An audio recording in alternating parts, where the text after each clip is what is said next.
During the holiday season, there are a few events that I participate in with my chapter of the National Federation of the Blind.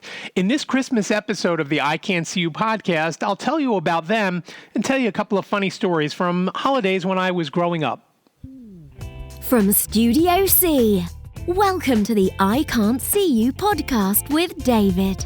He can't see, but he's got a lot to say and a face for radio.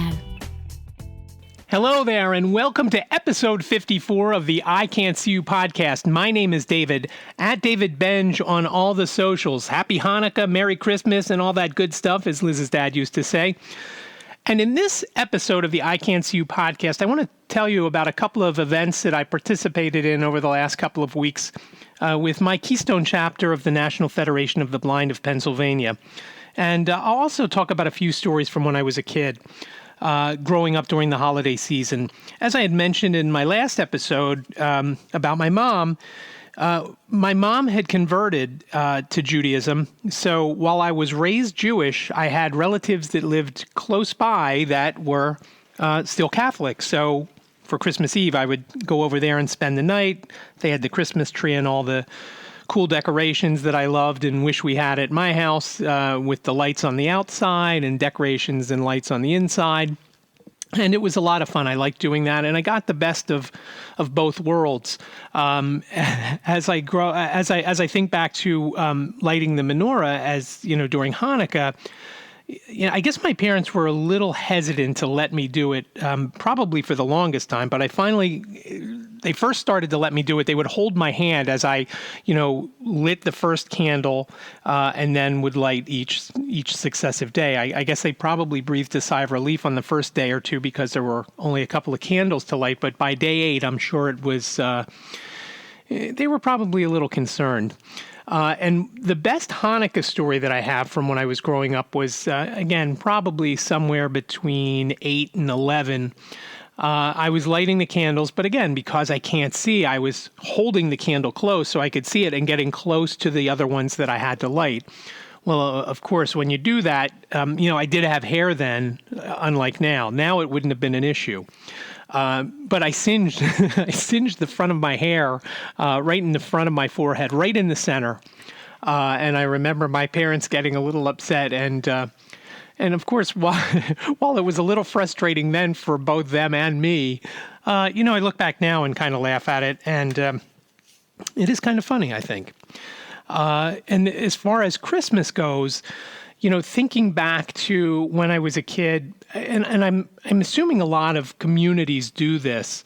When I was a kid, I loved, around as soon as Thanksgiving came, you would always listen for the fire trucks, not because somebody's house was burning down, but because Santa always came around one time during the holiday season, and he's on the fire truck waving and the other fire guys are passing out candy canes. And I always loved that. And even to this day, love that. Even when our kids were little, they did it in the community where our kids grew up over in Media. And, they did it, throughout Wallingford where I grew up. And it's just something that we always look forward to. We were at a friend's house the other day, and speaking with her, we heard the fire trucks, and we said, "Oh, it sounds like Santa." And she kind of got excited, but we didn't go out in time to get a candy cane, so that was kind of a bummer. But we did see Santa drive by on top of the fire truck. And I'm assuming a lot of communities have that. In our area here in Delaware County, Pennsylvania, a lot of the fire departments are volunteer. So, if somebody's house catches on fire or whatever, there's a fire that needs to be put out. There's not guys just hanging out at the firehouse usually.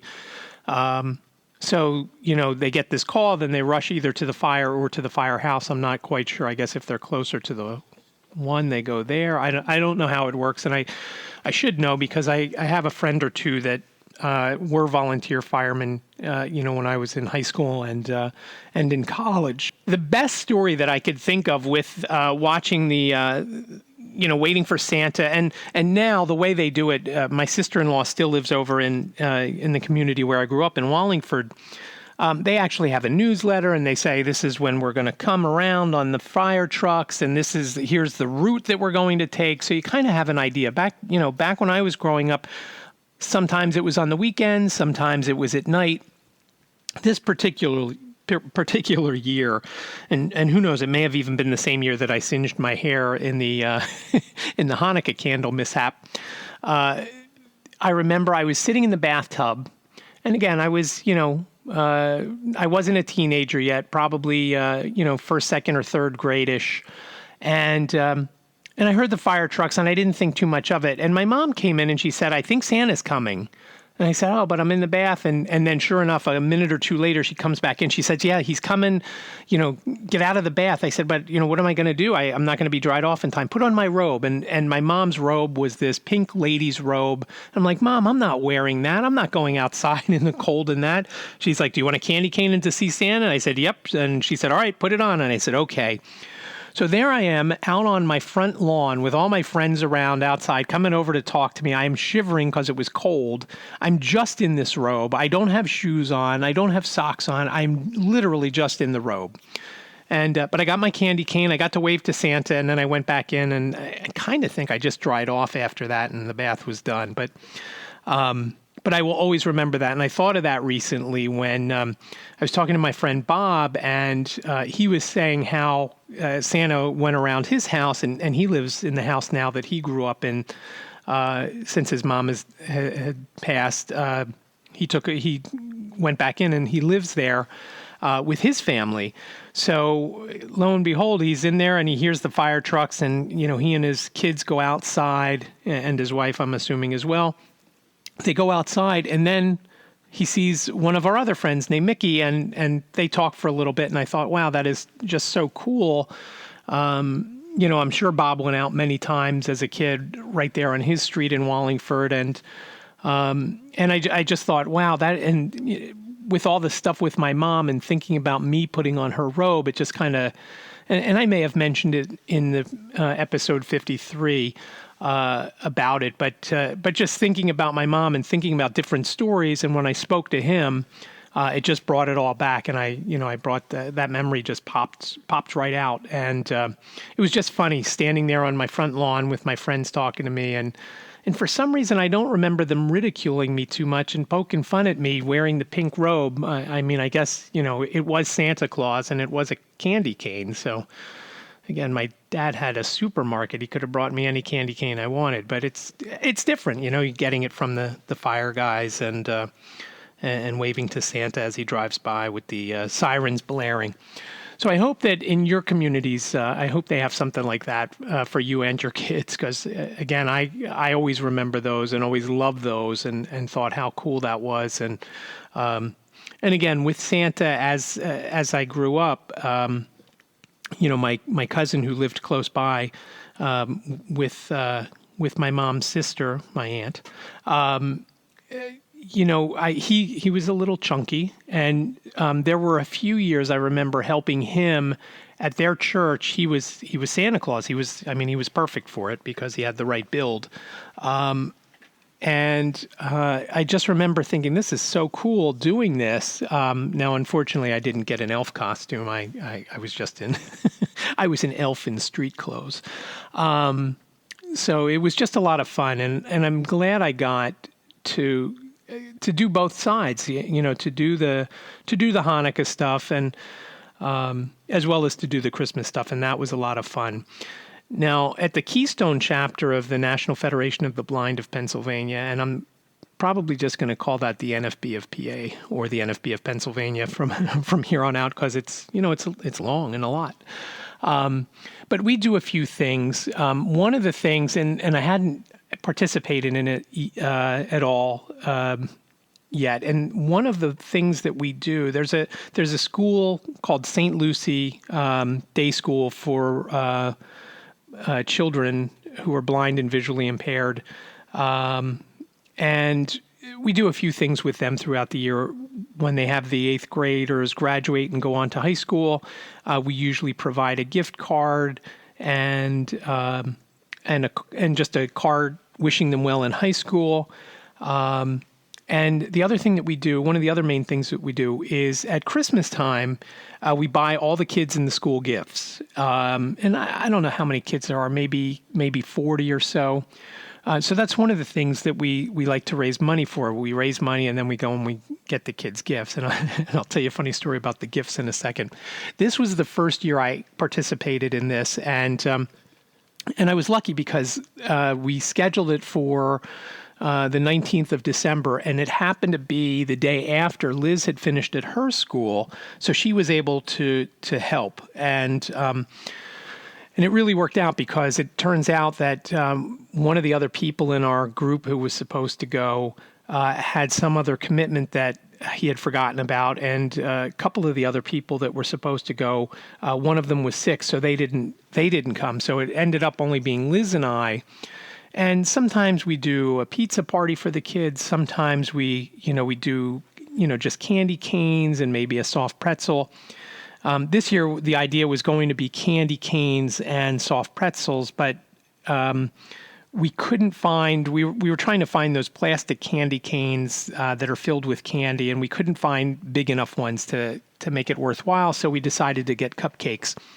And there's a bakery pretty close to us here called Maria's, I think it's called Maria's Primetime Bakery or something like that. It's Maria's in Ridley Township in Folsom. That we always like getting cupcakes from.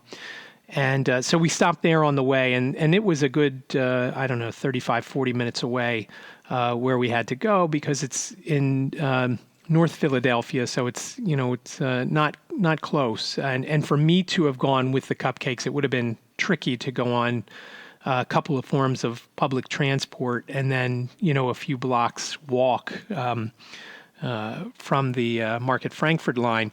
So it was nice that, Liz was able to go and she helped out. And honestly, all that we did was kind of show up, take some pictures, talk to the kids for a little bit, and watch them get their gifts. And it's kind of funny because most of the gifts were store-bought, earbuds and stuff like that, and a few other neat things, some jewelry for the girls.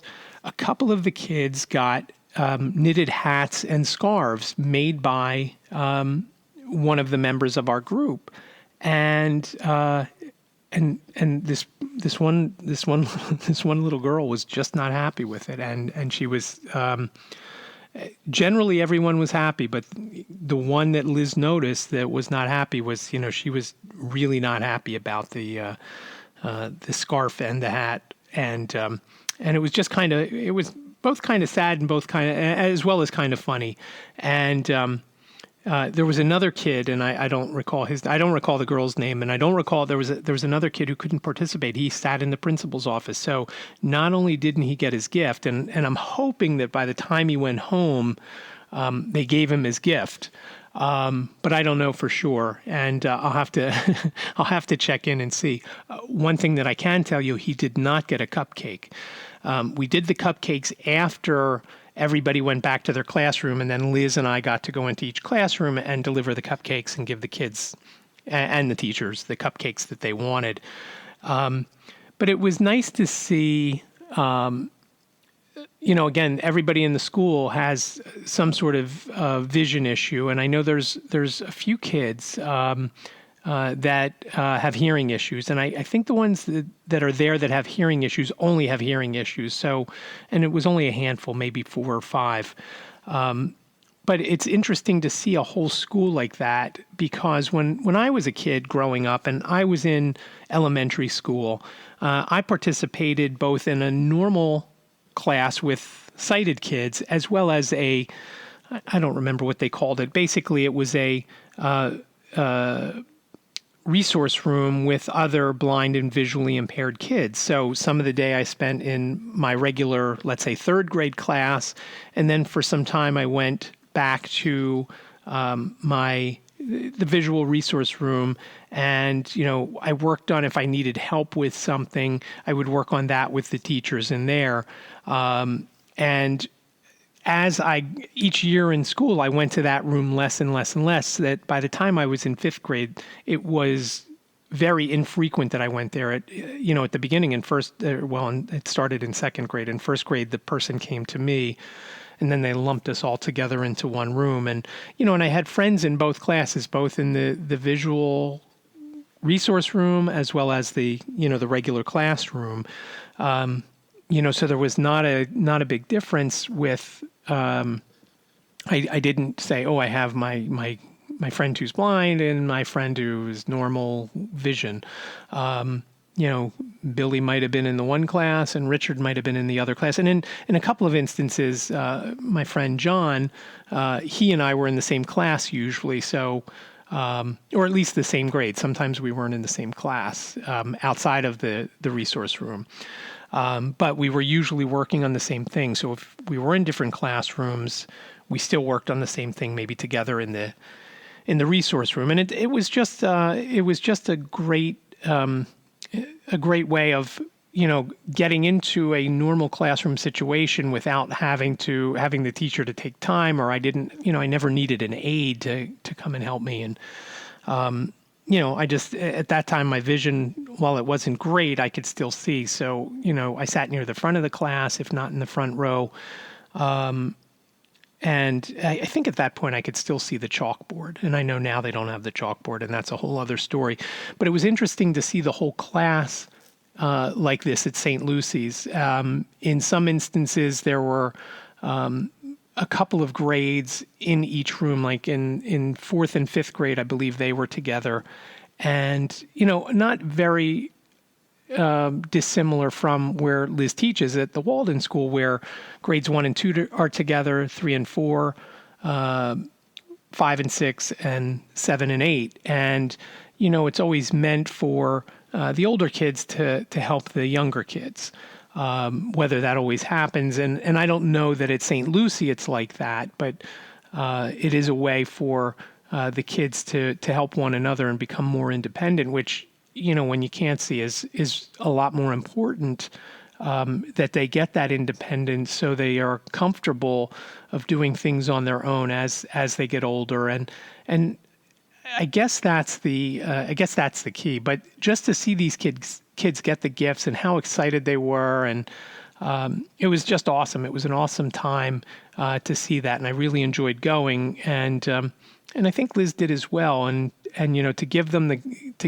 their gifts that we raised money for to do, it was a lot of fun, and it was very rewarding to see that.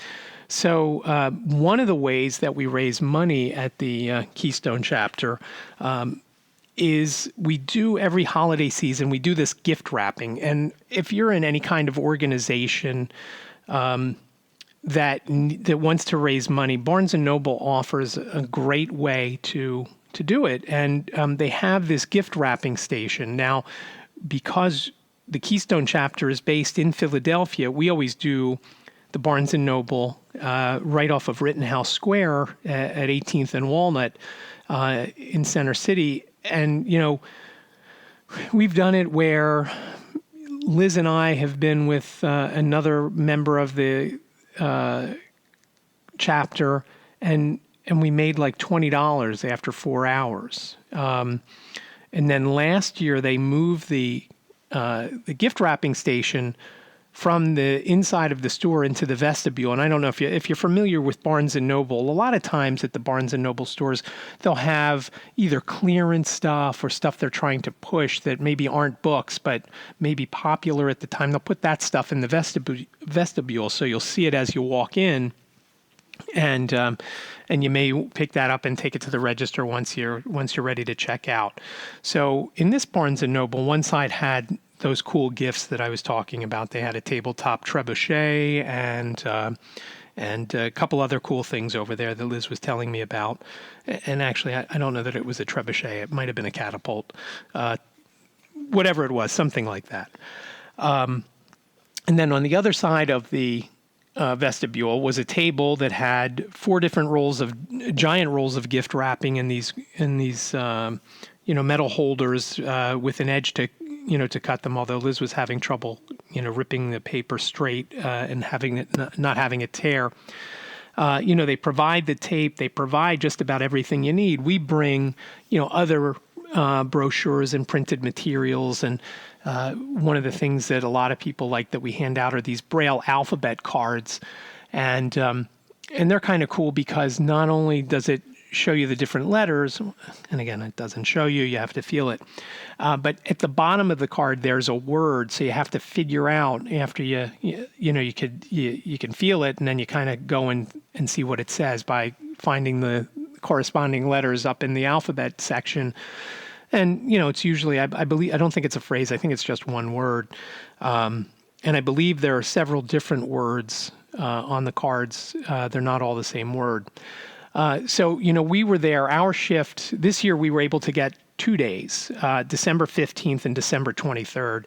Originally, Liz and I were scheduled for December 15th, and fortunately, we got bumped from that when they got another day, because that was just a couple days after my mom died. So it was good that we got a second day. It was outstanding that we got the 23rd of December. So Liz and I showed up to this Barnes & Noble in Center City at Rittenhouse Square at a little before 9 on the 23rd. And there were a few people outside waiting to go in. And, 9 o'clock comes, they open the front doors, we go in. And we set up, and, it's a little chilly sometimes in there. So they actually even had a little portable heater that at some point we turned on because, the doors are constantly opening and closing as the traffic comes in. And if you can imagine, a couple days before Christmas, in fact, the 23rd is the last full shopping day before Christmas, there was a substantial amount of foot traffic coming into the store.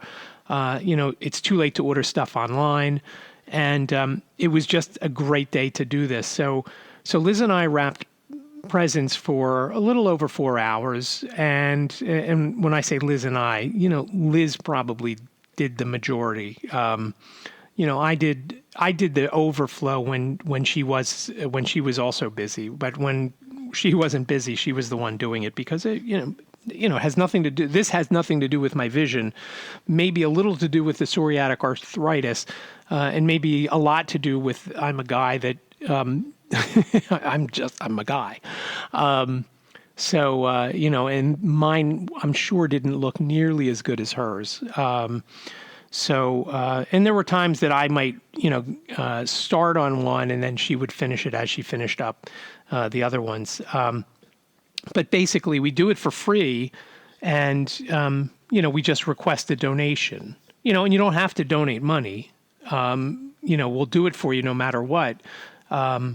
But, we hope that you'll donate money. And again, some people didn't have us wrap gifts and they would just walk by and drop some money in. And there was more than one person that dropped a 20 in. Some whose presents we wrapped and others who just walked by and dropped a 20 in. When we left, we had somewhere between $250 and $300 in. And I was communicating with our president, Harriet, and I said, look, if we don't do $500 today, it'll be disappointing. She texted me that night, probably about an hour after all was said and done, and told me we had done $850, which, again, isn't a boatload of money, but we're a small chapter, and $850 is a lot.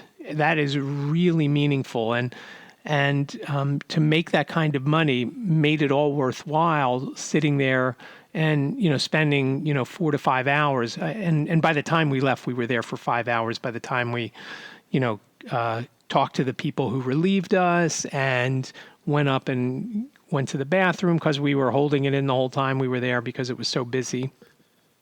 It was absolutely worth it. That first year that Liz and I did it, we didn't even make as much money as it cost us to park. So, that was very disappointing. And I even had mentioned to the president, to Harriet, I said, I would have easily just given you the money and, saved those 4 hours and done something, that was, more worthwhile. And she's like, no, in the past we've done better and so forth and so on. And it really had to do with where we were located in the store. Like I said, the last couple of years, they've put us in the vestibule. And again, it's not just us. Anybody who's doing the wrapping, it's in the same spot. that one year where we were in the back past the checkouts, it was against the flow once you paid for your book or game or plush toy or whatever. The natural flow of the store was to continue out the front doors, out of the store. So where we were in the back, it was just no good. And, also the day, when we were there back in, a few years ago, it was the Saturday of Black Friday weekend. So, in Center City, the store wasn't very busy.